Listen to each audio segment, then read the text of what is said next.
मी शरद साहेबराव कवडे 2018 मध्ये इंडसला जॉईन केलं होतं। नंतर मी इंडसच्या थोडं अलिप्त झालो, परंतु आता सन 2024 ला मला तरटे सर आणि बनाते सर कमबॅक ऑफर मध्ये त्यांनी मला जॉईन करून घेतलं। मलेशिया टार्गेट पूर्ण करण्यासाठी त्यांनी मार्गदर्शन केलं। 26 फेब्रुवारी 2025 ला जॉईन झालो आणि 28 फेब्रुवारी 2025 ला मी मलेशिया टार्गेट पूर्ण केलं। मला माझे वरिष्ठ सिनियर रवी गोसावी सर यांनी प्रत्यक्ष येऊन त्या ठिकाणी मार्गदर्शन केलं आणि मला बिझनेस प्लॅन सांगितला आणि त्यांनी मला सांगितलं आता आपल्याला ह्या महिन्यात आणखीन काही मलेशिया अचिव्हर्स तयार करायचे आहेत। तर आम्ही प्लॅनिंग केलं, साधारण 3-4 तारखेला बसून 5 अचिव्हर ते टार्गेट पूर्ण करण्याचं ठरवलं। 31 मार्च 2025 अखेर मी आणि माझ्यासह खाली 5 मलेशिया अचिव्हर्स आपण त्या ठिकाणी केले। या 2 महिन्यातलं माझं इन्कम 2,50,000 आहे। इतक्या चांगल्या प्रकारे हा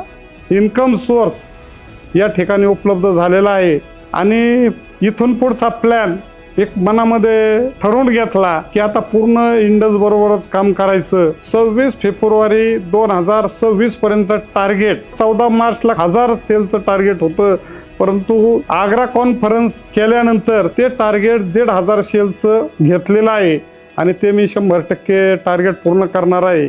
निश्चितच इंडसच्या माध्यमातून असं जर लोकांचे प्राण वाचवण्याचं काम आपल्याला त्या ठिकाणी करता येणं शक्य असेल तर हे काम निश्चितच मी आणि माझी टीम एक दिलाने आणि मोठ्या जोमानं त्या ठिकाणी करणार आहोत।